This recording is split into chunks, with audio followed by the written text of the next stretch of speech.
I love traveling around the world, fishing, golfing, and swimming. I love living life.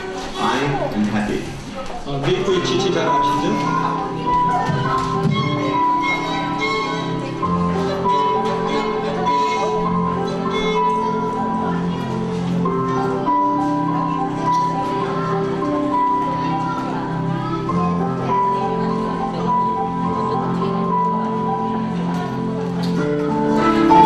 팔다리 없는 미국의 지치.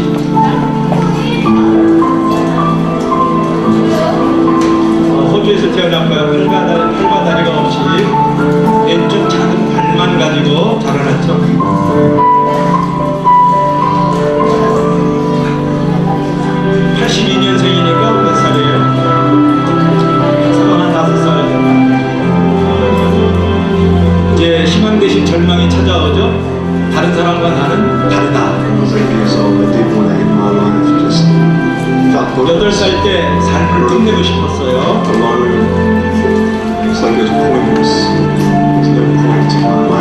삶의 의미가 없었고 그 살아가야 될 이유도 없었다. 인생이 암담했고 매우 쓸쓸했다. Bitterness as well. Anger towards God. Bitterness towards people. 삶에 대한 분노와 원망이 많았다. I was scared. 두려웠고 힘들었다. I was broken. Weak. 또 화면 크게 안 되는 화면이 이게 전부다. 그런데 이제 그 닉 부이치치가 일반 학교를 갔어요. 장애인 학교가 아니라 일반 학교. 나는 그 닉 부이치치가 이 파도 타기 하는 게 제일 부러워요. 나도 못하는데 이 친구는 이 파도 타기를 하잖아요.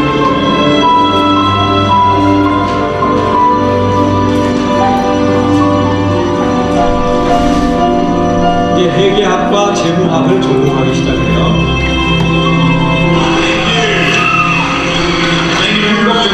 Nice to see you. My name is Nick Vujicic and it's a pleasure to be with you. So I have no lips, but I have a little chicken drumstick. And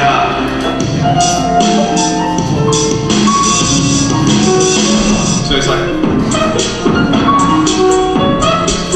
you like that? That would be really cool if I could get this and get some techno going like, here we go. 1, 2, 3, 4. There you go, you like that? Is that cool? Beautiful. But honestly, along the way you might fall down like this. Ready? 길을 가다 보면 넘어질 수도 있습니다.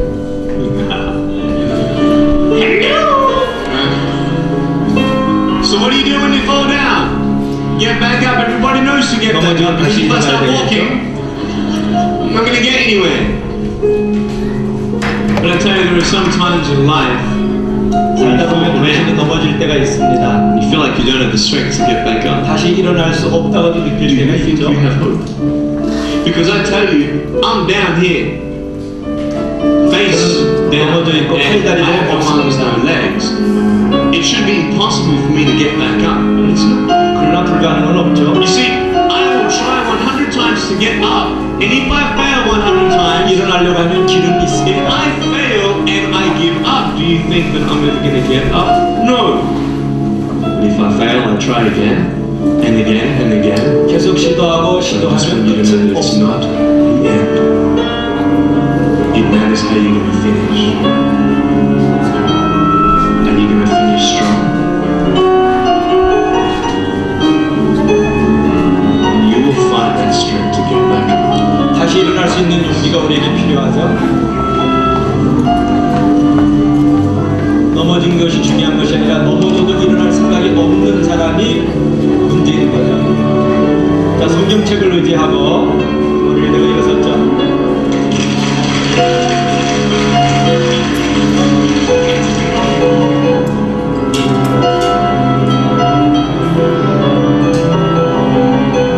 그래서 닉 부이치치의 허그라는 그런 책이 있습니다. 이 세상에서 가장 허그를 많이 한 사람 닉 부이치치. 그 안에 치유가 있고 감동이 있고 회복이 있고 희망이 있고 성공이 있죠.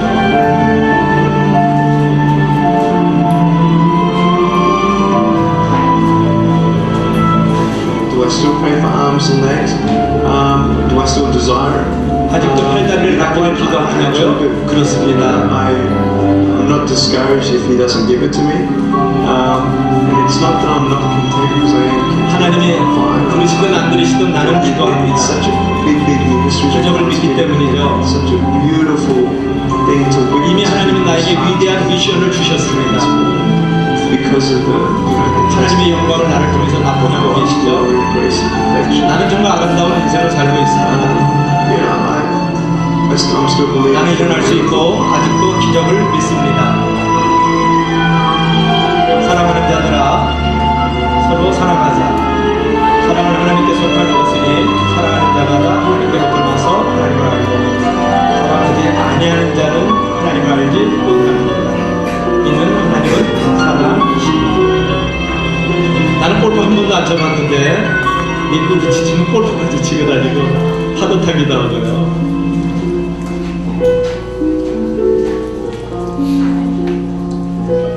중요한 메시지가 많이 있는데요.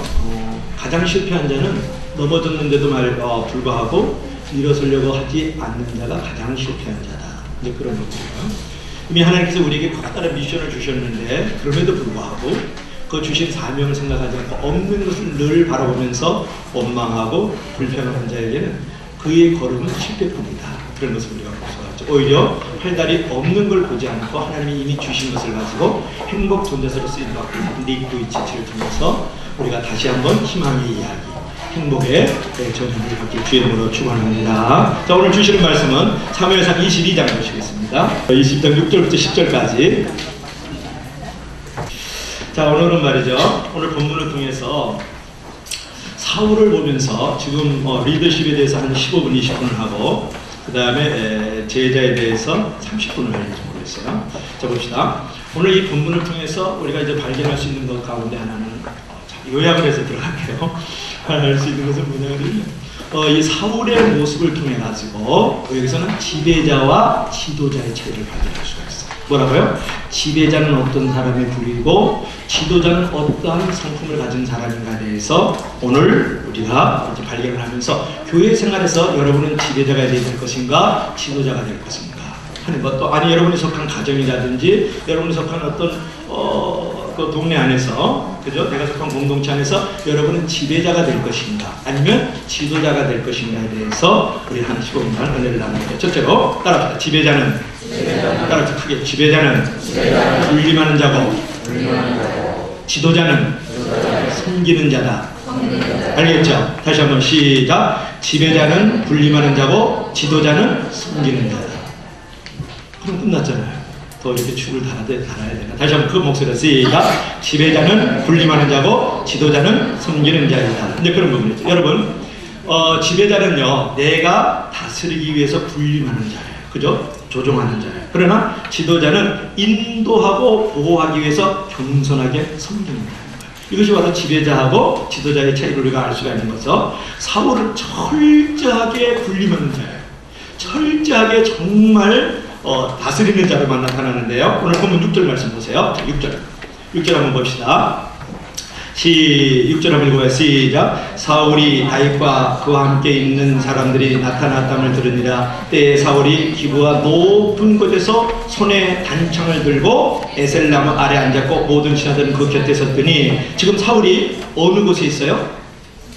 본문을 보세요. 말씀만 하고 들어가야지. 목사님 이렇게 너무 집중하지 마세요. 자, 사울이 어디에 집중하고 있어요? 어느 곳에 있어요? 시작. 기브와 높은 곳에서. 여러분, 군림하기 좋아하는 지배자들의 특성은 뭐냐면 높은 곳에 머물기를 좋아한다는 거예요. 그래서 성경 뭐라고 했습니까? 높은 자는 낮아지는 자는 높아지리라. 그렇죠? 하나님은 낮은 자를 들어서 높은 자리에 옮기시는 거거든요. 교만한 자는 하나님이 대적하실 때 겸손한 자에게 은혜를 주시는데 오늘 사울은 어떤 사람입니까? 사울왕은 높은 곳에 거하기를 좋아했다. 두 번째로, 자, 사울은 지배하는 자로서 이제 다스리기 위해서 군림하는 자인데 오늘 6절 말씀에서 사울의 손에 무엇을 들고 있어요? 사울왕의 손에 사울은 단창을 들고, 원래 왕은 뭐를 들어야 되냐면 호를 들어야 돼요. 호를 알잖아요. 그죠? 호를 들어야 돼. 에스더에게 호를 내밀매. 그렇죠? 그래서 아하수의 왕이 에스더를 왕비로 맞이해서 이제 정치를 하지 않습니까? 마찬가지로 사울 왕은 지금 호를 들었어요? 창을 들었어요? 단창을 들고. 여러분, 사람들은요 왕권을 갖기 위해서요 군림하고 그들을 통제하기 위해서 어떻게 합니까? 협박하는 거예요.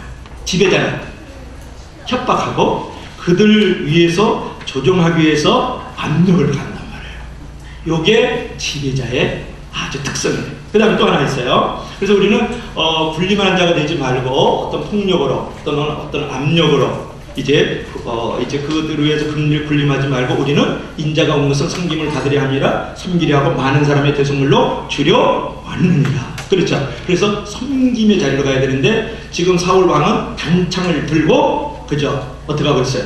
군림하고 있는 거죠. 이게 지배자예요. 지도자가 아니다. 자, 3번 한번 더 봅시다. 세 번째로 6절 말씀에서 지금 이제 사울 왕은 어디에 앉아 있어요? 어디에 앉아 있어요? 에셀나무 아래. 여기가 또 중요해요. 에셀나무 아래. 이게 사울은 이 에셀나무 아래를 아주 좋아했는데요. 사무엘상 37장 3절에도 나오는데 이는 아브라함이 부엘세바에서 에셀나무를 심고 하나님의 이름을 불렀다라는 그 기록을 갖고 있는데 사울 왕이요 에셀나무 아래 앉아 있으면 하나님께서 복 주실 줄 아는 거예요. 그렇죠? 내가 내 인품이 중요한 거지 인기를 위해서 어느 자리에 앉는 건 중요하지 않잖아요. 그죠? 내가 어떤 삶의 자세와 태도를 갖고 살아가는 것이 중요하지, 그죠? 그런 부분에 하나님의 복을 주시는 것이지, 내가 어떤 부분에 자격을 어떤 부분에 어떤 위치에 있다 그래서 그 자리에 있다 그래서 하나님 복을 주시는 건 아니거든요. 그렇잖아요, 고성성님들. 그렇지 않습니까? 그렇죠? 내가 어떤 하나님의 어떤 자세와 태도를 가지고 사는 것이 중요하지, 내가 어떤 위치와 자리에 있다 그래서 하나님이 복을 주시는 것은 아니다. 그러니까.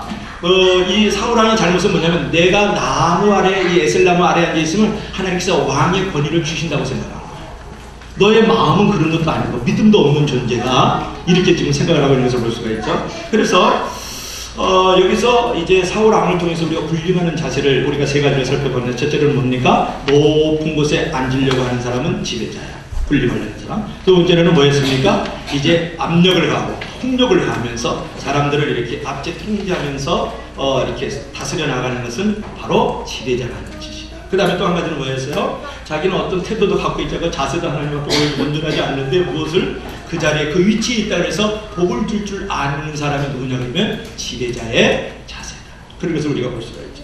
그래서 우리는 여기서 이제 사울을 보면서 우리가 생각할 것은 뭐냐면 철저히 군림하는 지배자의 전형적인 모습이 오늘 6절 말씀에 잘 나와 있잖아요. 교회 내에서도 지배자의 리더십이 있다라는 거예요. 교회 안에도 다스리기 위해서 이렇게 압력을 가하고 조정 통제하면서 군림하려는 그런 지배자가 있는가 하면 교회 안에서도 우리 성도들을 아니면 내가 섬기는 공동체를 인도하고 보호하려고 하면서 아주 보살핌 속으로 끌고 나가려는 지도자가 있다. 그러면 나는 지배자냐, 나는 지도자냐, 아니면 지배자, 지도자가 같이 있느냐, 이런 것들을 우리가 한번 생각해 볼 필요가 있잖아요. 그래서 하나님은요, 교회를 이끄는 어떤 리더들, 그런 목자들이 다스리기 위해서 군림하는 지배자가 되기를 원치 않으시고 선한 것으로 인도하고 보호하는 목자와 같은 겸손한 지도자를 원하시는 줄 믿을 수 있기를 바랍니다. 그래서 교회 내에서는 우리가 교회 직분자들은 늘 그런 얘기 하잖아요. 뭐 내가 권사가 되고 장로가 되고 목사가 되는 것은 내가 명예를 얻기 위함이 아니고 명예직이 아니고 늘 봉사직이다, 그런 말을 하잖아요. 그러니까 그 얘기는 뭐냐면 내가 교회 안에서 어떤 장로가 되고 목사가 되고 하다못해 서리 집사라도 되는 이유는 뭐냐 그러면 그들을 지배하고 통제해서 군림하려고 그러는 것이 아니라 그들을 인도하고 보호하고 따뜻한 보살핌과 따뜻한 어떤 부분으로 인도하기 위한 목자, 그죠? 지도자로 부르심을 여러분들이 이제 생각해야 된다. 그런 부분이에요. 자, 두 번째 따라합시다. 지도자는 지배자는 편협하고 지도자는 공평하다. 적으셔야 돼요. 여러분 유인물 나눠줬잖아요. 거기다 적으면 좋죠. 그리고 여러분 가이드북을 나눠줬잖아요. 거기다 적으면 좋죠. 다시 한번 합시다. 지배자는 편협하고 지도자는 공평하다. 한꺼번에 한번 따라해봐요. 시작. 지도자는 편협하고 지도자는 공평하다. 벌써 메시지가 왔죠. 자, 여러분, 지배자는요, 혈연이라든지 학연이라든지 지혜를 중시하면서 편협한 인사 정책을 쓰는 사람들이 지배자예요. 꼭 그런 사람들이 오늘 우리나라 어떤 상류층 뭐 정치인들, 뭐 교육인사들, 뭐 경제인들 그런 생각이 들지 않아요? 그러나 지도자는요, 인품과 능력을 중시해가지고 공평한 인사정책을 피는 거예요. 그래서 지배자는 편협한 인사정책을, 지도자는 인품과 능력을 중시해서 공평한 인사정책을. 자, 7절을 한번 말씀 보세요. 7절. 자, 오늘 사무엘상 22장 7절. 우리 다 같이 시작. 사울이 곁에서는 신하들에게 이르되 너희 베냐민 사람들아 들으라. 이새의 아들들이 너에게 각기 밭과 포도로를 주며 너희로 천부장 백부장을 삼겠느냐. 자, 7절 말씀을 보면 사울 아니요, 신하들이 지금 뭐라고 말하고 있습니까? 너희 베냐민 사람들아 그랬어요. 그죠? 베냐민 사람이 누구냐면 사울 아니거든요. 너희 전라도 사람들아 이렇게 얘기하는 것 똑같아요. 너희 경상도 사람들, 오늘날 정치인들을 말하면 그런 얘기거든요. 그러니까 이 장면은 뭐냐면 이스라엘은 몇 지파가 있었어요? 12지파가 있었잖아요. 그런데 그럼에도 불구하고 그가 주로 자기 출신의 지파들, 즉 베냐민 지파들을 자기 신하에 자기 꼬름으로 두는 거예요. 누가? 사울 아니에요. 그렇게 하면 나라는 여러분 어떻게 자기 휘하에 자기 어떤 혈연이라든지 학연이라든지 어떤 지연을 중시해가지고 그런 사람을 어떻게 그 편협한 인사정책을 쓰면 나라를 만들어갈 때는 일사불란하게 이제 잘 돌아갈 수는 있어요. 그러나 뭐가 문제입니까? 일사불란하게 조직은 돌아가는데 그 안에 내분이 있고 불분열이 일어나고 갈등과 다툼이 생기고 그 안에 적이 생기기 시작하는데 문제가 있는 거예요. 그렇잖아요. 그러니까 지금 사울왕이 너희 베냐민 사람들아 이렇게 얘기했을 때는 이렇게 이제 공평한 인사 정책을 안 쓰고 있다는 거죠. 그래서 우리도 우리나라도 이런 어떤 지배자의 문제 때문에 이렇게 사람들을 쓰기 때문에 뭐 이렇게 회전문 인사 뭐 그렇잖아요. 이 사람처럼 다른 사람, 그 사람이 다 그 사람이야. 그래가지고 늘 나라도 문제가 되는데 교회 안에도 이룰 수 있다. 교회 와도 꼭 앉는 사람끼리만 앉아. 그럼 복도에서 얘기하거나 알고에서 밥 먹는 사람 보면 1년 12달 그 사람하고만 먹는다. 응? 교회 올 때는 그렇게 하면 안 돼. 이게 편협한 인사관계를 갖고 있는 거예요. 교회만큼은 우리가 매주마다 다른 사람하고 밥 먹길 주어라. 할렐루야. 그러니까 1년 12달 한 번도 그 사람과 인사하는 사람이 없어. 두세 사람, 서너 사람하고만 놀아. 유유상종이야. 강문희 집사님이 돌아가셨는데 강문희 집사님을 모르는 사람, 이렇게 작은 교회에서 강문희 집사님을 먼저 작은 교회에서 미안합니다 할렐루야 또 몇 살 정도 했는데 어떤 사람 작은 교회라 그랬더니 왜 우리 교회가 작은 교회냐고 목사님 그따위 소리 하지 말라면서 나를 때리려고 하더라고요. 그러지 않길 주는 축원하는 할렐루야. 목사님 무슨 잘못이 있어요. 그냥 얘기하다 겸손해서 그런 거지. 그래가지고 강문희 집사님 돌아가시는 걸 모르더라고요. 아 진짜 속상 같다. 이러면 안 되거든요. 한눈에 다 들어오는 교회. 이런 게 무슨 문제예요? 나도 모르게 혈연, 학연, 지연을 중시해갖고 편협한 인사정책을 갖고 있는 거예요. 나도 모르게. 맨날 앉는 자리에 그 한 자리에 앉아. 목사님 알아요. 안 오면 김혜재 집사님 안 오면 알아. 성가대 보면 안 왔으면 그냥 안 오는 거야. 예를 들면 그런 거지. 그래서 서청한 집사님도 맨날 기둥 옆에 앉아요. 무서운가 봐, 두려운가 봐. 기둥 밑에서 막 무너질 때 좀 살 수 있는 능력이 있는 거예요. 자, 그래서 옆으로만 앉는 데 있고 그래서 지배자가 다스리는 나라는 겉으로는 군대처럼 잘 돌아가는 것 같지만 국민들의 마음은 병들고 국론은 분열될 수밖에 없잖아요. 우리나라가 그랬다는 거고 교회도 그럴 수 있다. 그런 부분에서 여러분들도 지배자는 편협하고 지도자는 공평하다. 그래서 공평한 리더가 되길 바랍니다. 할렐루야. 자, 세 번째로 따라서 지배자는 지역 감정을 조장하고 지도자는 지역 감정을 해소한다. 다시 한번 크게 합시다. 지배자는 지역 감정을 조장하고 지도자는 지역 감정을 해소한다. 시작. 지배자는 지역 감정을 조장하고 지도자는 지역 감정을 해소한다. 우리 임미아 집사님하고 나하고 둘이만 한번 해봐. 예쁘게. 시작. 지배자는 지역 감정을 조장하고 지도자는 지역 감정을 해소한다. 그러면 우리나라는 지배자가 많아요? 지도자가 많아요? 다 지배자야. 거의 정치, 경제, 교육계, 법조계 다 들어가 보세요. 말도 못해. 다 지배자들만 있는 거야. 이런 부분을 여러분 인사이트를 다 갖고 있어야 돼. 지배자는 지역 감정을 조장하고 지도자는 지역 감정을 해소한다. 여러분 리더는 여러분은 지금 어떤 상황이 있어요? 어떤 일이 교회 안에 벌어질 때 그룹 안에 어떤 뭐 성교에 관해 어떤 우열다툼이 있을 때에 여러분 지역 감정을 해소하는 사람이 지역 감정을 조장하는 사람이에요. 그걸 보면 지배자인지 지도자인지 알아요. 지배자는 어떤 사람? 분림하는 사람. 지도자는 섬기는 사람이거든요. 내가 조장하고 있으면 그 사람은 분림하는 사람이에요. 조종하고 통제하는 사람이에요. 한마디로 인간 위주의 사람이에요. 자기중심적 사람.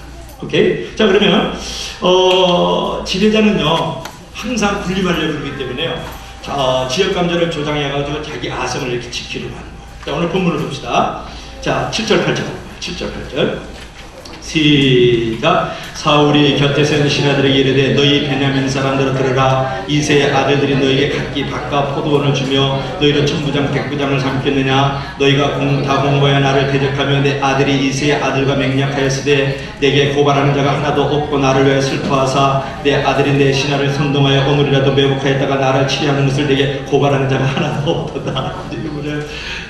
아주 재미난 표현인데 여러분 이게 성경 읽으면 잘 몰라요. 그래서 늘 목사님 말씀이나 아니면 리더를 통해서 바이블 스터디를 하고 훈련을 받아야 된다고. 여기서 얘기하는 것을 뭐냐 그러면 이새의 아들 다윗은 어느 지파예요? 자, 사울왕은 어느 지파예요? 베냐민 지파라고 그랬잖아요. 그러면 이새의 아들 다윗은 어느 지파예요? 유다 지파죠. 그렇죠. 우리 선생님 잘 말씀하셨어요. 그러니까 뭐냐면 베냐민 지파인 내가 왕이기 때문에 너희가 천부장 백부장 오늘날 말하면 반장도 되고 동장도 되고 장관도 되고 청와대 수석도 되지 않았느냐. 네가 다윗의 아들 이새의 아들 다윗 밑에 있었으면 그렇게 할 수 있었겠니? 이게 지도자예요, 지배자예요. 이렇게 말하는 사람이 지배자잖아요. 그러면서 다윗을 제거하는 데 있어서 너희들은 나에게 하나도 도움이 안 됐대. 내 아들 요단하고 그렇게 잘 지내면서 내 아들 요나단이 말이지 나이도 이렇게 돌봐주고 말이지 세워주고 그러는데 그런 얘기도 나한테 안 해주고. 그건 좋은 얘기잖아요. 그런 얘기도 안 해주고. 왜 그러냐면 내 아들 지금 요나단이 왕위를 계승해야 되는데 지금 다윗을 계승하게 되어 있거든요. 근데 둘이가 너무 친해. 그런 얘기도 나한테 안 해주고 이 다윗이 말이야 일을 저지르고 있는 것에 대해서 나한테 보고를 안 해준다. 너희들 그런 식으로 할래? 그러면서 지금 폭언폭군을 지금 하고 있는 거야. 누가? 사울왕. 오늘 사울왕이 지금 귀가 근질근질하겠어요 지구에서. 대회 때도 많이 둘둘이 폈는데 또 펴고 있네. 그러니까 여러분 이게 무슨 말이냐 그러면 한마디로 유다 지파인 다윗이 왕이 되면 너희는 국물도 없다. 부스러기도 은혜도 없다. 나 있을 때 잘해. 나 있을 때 내가 깃불 세울 때 그 뒤에 잘 서. 알아서 겨라. 딱 그 얘기해요. 알아서 겨라. 사울왕이 이게 지도자예요, 지배자예요? 지배자지. 여러분들 알게 모르게요. 내가 목사네, 내가 장로네, 내가 권사네 그러면서요. 내 앞에서 설설 기기를 부르는. 내 말 안 들으면 너 국물도 없다. 너 하나님의 은혜와 축복을 줄지 모르지만 너에게 교회를 통해서 내가 너를 통해서 베풀 은혜는 하나도 없다. 요렇게 생각하고 요렇게 말하고 요렇게 행동하는 사람이 교회에 있다 없다. 우리 교회는 없지. 자, 그러면 뭐냐 그러면 쉽게 얘기하면 내 자리를 유지하려고 그러면 알아서 키워라. 그렇게 얘기하고 있는 게 좀 사울왕이에요. 본문이 딱 그 얘기거든요. 그래서 우리 교회 안에도 이런 지배자가 있으면 안 돼요. 하나님 앞에 세우고 하나님 뒤에 세워야 했어요. 왜 자기 앞에 자기 뒤에 세워야 돼요? 내 말 안 들으면 재미없다라는 거예요. 교회 안에도요 그런 교회가 의외로 많습니다. 그리고 그 장로님이 어느 교회는 예산을 절반을 헌금한대요. 한 달에 한 5천만 이상 1억 정도 한대요. 할렐루야. 하는 건 좋아. 하는 건 좋은데 목사님이고 모든 중직자들이 내 말 안 들으면 헌금 안 한다? 그러니까 알아서 겨. 거기는 장로님이 하나님이세요. 그래갖고 장로님을 전혀 도왔더라. 하나님의 영광을 위해서 그 성도들이. 그리고 장로님의 말 한마디 행동 하나가 아주 그냥 뭐라 그러죠? 그런 걸 갖다가 그런 거 있어요. 이 동네에 있는 줄을 믿을 수 있길 바라야 할래요. 그래서 여러분들도 이제 그러면 안 된다는 거예요. 그거는 지도자의 지배자야. 군림하려는 지배. 이렇게 쉽게 얘기하는데 이것도 좀 못 알아들으면 맞아야지. 그래, 지도자는 아닌 거지. 그래서 섬기는 게 아니야. 그건 군림하는 거지. 그래서 여러분들 오늘 이제 그 지배자는 어떤 사람이라 해서 지배자는 군림하는 사람, 지도자는 섬기는 사람. 또 지배자는 이제 그 지배자는 천연한 사람, 지도자는 공평한 사람. 그죠? 또 지배자는 지역 감정을 조장하는 사람, 내 편을 만드는 사람. 또 지도자는 지역 감정을 해소하는 사람, 하나님 편을 만드는 사람에서 오늘 은혜를 나눠. 여러분 유인물 나눠줬죠? 유인물 쳐보세요. 자, 유인물 보세요. 자, 유인물 봤으니까 이제 읽어봅시다. 자, 서로부터 지배자는 군림하고 지도자는 섬깁니다. 지배자는 시작. 지배자는 다스리기 위해서 군림합니다. 그러나 지도자는 인도하기 위해서 겸손하게 섬깁니다. 본문의 장면을 보십시오. 사울은 철저히 군림하는 자세를 취하고 있습니다. 계속해서 시작. 이처럼 사울은 철저히 군림하는 지배자의 모습을 취합니다. 교회 내에서도 이런 지배자적인 리더십이 있습니다. 그러나 하나님은 교회를 이끄는 목자들이 리더들이 다스리기 위해서 군림하는 지배자가 되길 원치 않으시고 선한 속옷으로 인도하기 위해서 겸손하게 섬기는 지도자가 되길 원하십니다. 그러므로 목회자를 비롯해서 교회 직분자는 지배자가 되지 말고 지도자가 되어야 됩니다. 그래서 여러분들이 이제 생각해보면서 그 밑에 부분인데요. 하나님께서 우리에게 은혜를 주셔가지고 우리를 정말 불쌍히 여기셔가지고 우리에게 높은 자리를 주어진다면 우리는 어떻게 돼요? 지배자가 되지 말고 뭐가 돼야 된다? 지도자가 돼야 된다. 교회 생활에서도 마찬가지예요. 하나님께서 우리에게 작은 지도자의 직분을 주셨을 때 우리는 세 가지 원리를 기억하면서 생활해야 되는데, 첫째는 뭐예요? 군림하지 말고 겸손하게 되라. 두 번째는 뭐예요? 편견에 사로잡혀서 자기 중심적 인간관계를 만들지 마라. 거기 있어요. 세 번째는 뭐예요? 시작. 사람들 간의 불화를 조종하지 말고 화해자의 역할을 해야 된다. 이게 진짜 리더십의 센스잖아요. 여러분 역사자 아놀드 토인비가 이런 말을 했어요. 뭐라 그랬어요? 역사는 지배적 소수와 창조적 소수가 있는데 지배적 소수가 있을 때는 역사는 퇴보하였고 창조적 소수가 있을 때 역사는 발전했다. 여기서 창조적 소수는 뭐를 말할까요? 섬기는 지도자. 알겠죠? 그래서 오늘날 이제 그 주님이 얘기한 거를 하고 이걸 마칠까 싶은데요. 주님은 그 제자들이 주님의 좌우편에 앉기를 원했잖아요. 그 주님의 좌우편에 앉기를 원하잖아요. 그죠? 주님이 나라에 마실 때 잘 좀 우위 좀 시켜달라 그러잖아요. 그런데 예수께서 하시는 말씀이 내 좌우편의 자리는 섬기는 자만 앉는 것이다. 이게 중요해요. 여러분 교회에서요. 교회에서 어떤 자리나 위치가 그 사람의 권위를 나타내는 게 아니에요.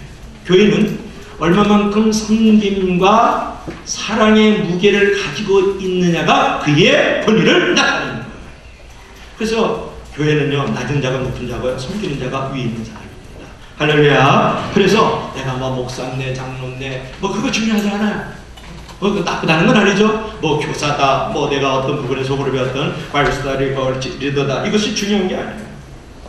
내가 거기서 정말 사랑의 무게를 가지고 섬김의 무게를 가지고 내가 섬기고 돌보고 있는 진정한 지배자가 아니라 지도자인가, 이거 중요해요. 그래서 한번 보세요. 섬기는 자만이 참된 지도자가 될 수 있다 그랬는데, 위대한 지도자는 섬김의 범위가 넓고, 그 다음에 뭐라고 했어요? 높고, 그 다음에 깊다 그랬죠. 봤어요, 안 봤어요?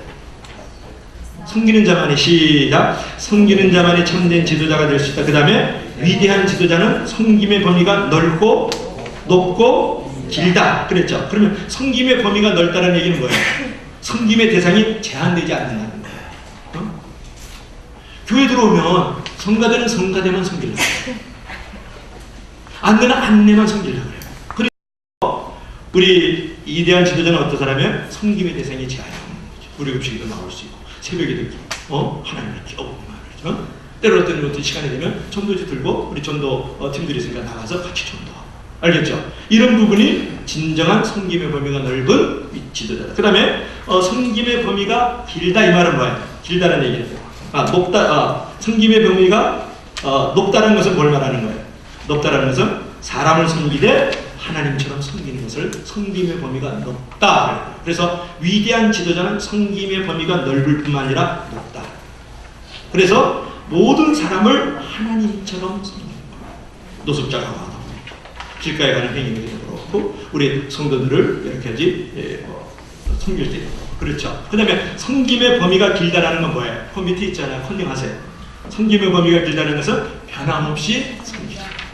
섬김의 범위가 짧은 사람이 있어. 한 6개월 하다 교사 때려치고 막 성가대 한 1년 하다가 막 2년 차는 때려치고 막 이런 사람들. 그리고 섬김의 범위가 짧으면 축복과 은혜도 짧고 섬김의 범위가 길면 축복과 은혜도 긴 줄로 믿을 수 있기를 바랍니다. 할렐루야. 그래서 이제 우리가 이제 교회가 이제 커졌다고 군림하면서 섬김을 받으려 하면 안 돼요. 내가 높은 지에 있다 그래서 내가 대접을 받으면서 그들을 조종하고 통제하는 지배자의 모습이 있으면 안 된다는 거죠. 그래서 섬기는 지도자의 모습으로 교회를 잘 섬기는 작은 목자, 낮은 마음을 갖는 저와 여러분들이 되기를 주의 이름으로 간절히 축원합니다.